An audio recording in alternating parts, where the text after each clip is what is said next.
내 인생의 쓴물을 단물로 바꾸는 기적 안녕하세요. 삶의 지혜와 깊은 울림을 나누는 시간입니다. 우리는 누구나 인생을 살아가며 예상치 못한 어려움과 마주하게 됩니다.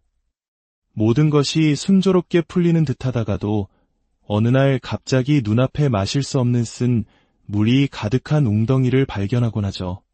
희망이 절망으로 바뀌고 감사가 원망으로 변하는 바로 그 순간 우리는 어떻게 해야 할까요?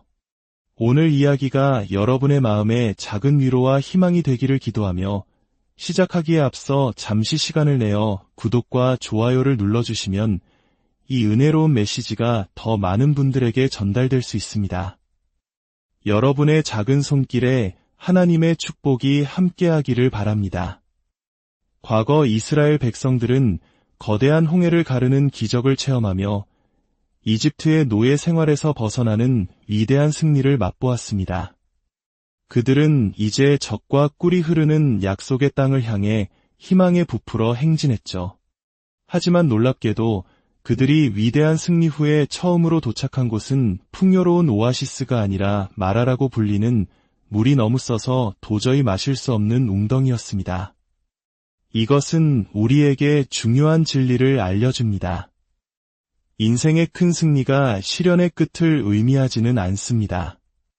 오히려 그 승리는 우리를 더 큰 시련 앞에서 단단히 서게 할 준비 과정일 수 있습니다. 그리고 우리 삶에 나타나는 이 쓴 웅덩이는 결코 우연이 아니라 하나님의 크신 계획 속에 있는 하나의 과정이라는 사실입니다. 문제는 시련을 겪느냐 마느냐가 아니라 그 시련 앞에서 우리가 어떻게 반응하느냐입니다. 마라의 쓴물 앞에서 이스라엘 백성들은 곧바로 지도자 모세를 향해 불평과 원망을 쏟아냈습니다. 하지만 모세는 달랐습니다. 그는 하나님께 부르짖어 기도했습니다. 그리고 그 결과는 완전히 달랐습니다. 불평하던 백성들은 아무것도 얻지 못했지만 기도했던 한 사람, 모세는 하나님의 응답을 받았습니다. 인간의 실망이 하나님의 기회가 되는 바로 그 순간입니다. 하나님께서는 이스라엘 백성들을 바로 이 절망의 장소로 이끄셔서 그들에게 당신 자신에 대한 새로운 놀라운 계시를 보여주고자 하셨습니다. 오늘은 바로 그 마라에 쓴 웅덩이에서 하나님께서 보여주신 계시, 그 중에서도 치유의 나무에 대한 이야기를 나누고자 합니다. 성경 출애굽기 15장 25절은 이렇게 기록합니다. 모세가 주님께 부르짖으니 주님께서 그에게 나무 한 그루를 보여주셨다. 그가 그 나뭇가지를 물에 던지니 그 물이 단물로 변하였다. 문제의 해결책은 바로 그 나무에 있었습니다. 그렇다면 이 나무는 과연 무엇을 의미하는 것일까요? 이 나무는 단순히 물을 정화하는 특별한 성분을 가진 식물이 아니었습니다. 이것은 성경 전체를 관통하는 매우 중요한 상징이며 약 2400년 후 골고다 언덕 위에 세워질 또 다른 나무, 바로 예수 그리스도의 십자가를 예표하는 것이었습니다. 성경에서 나무라는 단어가 나올 때 우리는 그것이 십자가와 관련이 있는지 주의 깊게 살펴볼 필요가 있습니다. 이를 이해하기 위해서는 히브리어의 독특한 용법을 알아야 합니다. 히브리어에서 나무를 뜻하는 단어는 살아있는 나무뿐만 아니라 베어진 통나무나 장대, 심지어는 죄인을 매달아 죽이는 사형틀이나 십자가를 가리킬 때도 동일하게 사용됩니다. 구약성경 신명기 21장 22절과 23절에는 이런 율법이 있습니다. 사람이 사형을 선고받을 만한 죄를 지어서 그를 죽여 나무에 매달거든 그의 주검을 밤새도록 나무에 매달아 두지 말아라. 그 날로 장사 지내야 한다. 나무에 매달린 사람은 하나님께 저주를 받은 사람이기 때문이다. 나무에 매달려 죽는 것은 하나님께 저주를 받았다는 가장 확실한 증거였습니다. 예수님께서 십자가에 못 박혀 돌아가셨을 때 유대의 종교 지도자들이 빌라도에게 가서 안식일이 되기 전에 시신을 내려달라고 서둘렀던 이유도 바로 이 율법 때문이었습니다. 그들은 하나님의 저주를 받은 증거가 거룩한 날에 계속 걸려있기를 원치 않았던 것입니다. 사도 바울은 갈라디아서 3장 13절과 14절에서 이 율법을 통해 십자가 죽음의 완전한 의미를 해석합니다. 그리스도께서 우리를 위하여 저주를 받은 사람이 되심으로써 우리를 율법의 저주에서 속량해 주셨습니다. 기록되기를 나무에 달린 자는 모두 저주를 받은 자이다 하였기 때문입니다. 그것은 아브라함에게 약속된 복이 그리스도 예수 안에서 이방 사람에게 미치게 하고 우리로 하여금 믿음으로 말미암아 약속된 성령을 받게 하시려는 것입니다. 이것이 바로 복음의 핵심, 위대한 교환입니다. 죄 없으신 예수님께서 저주받은 죄인인 우리를 대신하여 친히 나무에 달려 저주가 되셨습니다. 그리고 그 대가로 우리는 저주가 아닌 아브라함에게 약속된 하늘의 축복을 상속받게 되었습니다. 마치 마라에 쓴 물과 같습니다. 예수님께서 그 쓴 잔을 모두 마셨기에 우리는 달콤한 생명의 물을 마실 수 있게 된 것입니다. 그분께서 저주를 짊어지셨기에 우리가 축복을 누리게 된 것입니다. 모세가 쓴 물에 나무를 던진 것은 바로 예수님의 십자가가 우리의 모든 저주와 고통, 쓴맛을 달콤한 축복과 치유로 바꾸는 능력이 있음을 보여주는 그림자였습니다.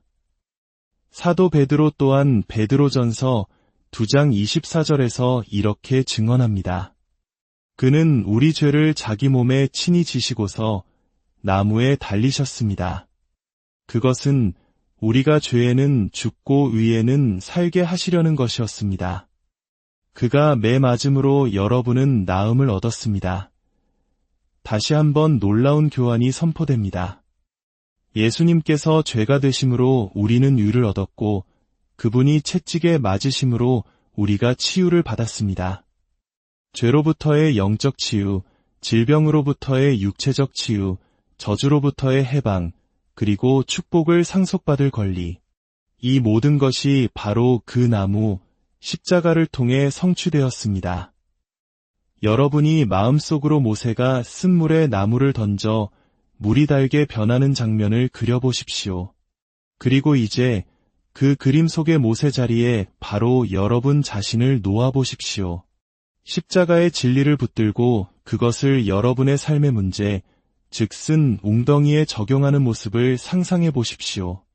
그렇다면 우리는 어떻게 이 치유와 해방의 능력을 우리 삶에 실제로 적용할 수 있을까요? 모세가 믿음으로 나무를 물에 던졌던 것처럼 우리 또한 믿음의 행동이 필요합니다. 제가 여러분의 쓴 웅덩이를 단물로 바꿀 수 있는 몇 가지 실제적인 단계를 제안해 드리고자 합니다. 첫째, 내 인생의 쓴물이 하나님의 계획 안에 있음을 인정하고 받아들이십시오. 하나님께서 당신을 그곳으로 이끄셨고 모든 것을 알고 계시며 해결책 또한 가지고 계심을 믿으십시오. 둘째, 이 시련을 통해 드러난 나의 연약함을 하나님께서 다루시도록 정직하게 내어드리십시오. 기도해야 할 때 불평하고 원망했다면 성령께서 내 안에 그 부분을 다루어 주시도록 겸손히 구하십시오. 셋째, 예수님께서 십자가에서 나를 위해 이루신 모든 것을 믿음으로 온전히 받아들이십시오. 그가 채찍에 맞음으로 너희는 나음을 얻었나니 성경은 나음을 얻을 것이다가 아니라 이미 얻었다고 과거형으로 선포합니다. 하나님 편에서는 이미 모든 것이 완성되었습니다. 그리고 마지막, 가장 중요하고 결정적인 단계입니다. 바로 예수님께서 당신을 위해 행하신 일에 대해 감사하기 시작하는 것입니다. 용서가 필요하십니까? 감사를 통해 받으십시오. 정서적, 육체적 치유가 필요하십니까? 감사로 받으십시오. 분노와 쓴뿌리, 혼란에서 벗어나고 싶으십니까? 감사로 그 문을 여십시오.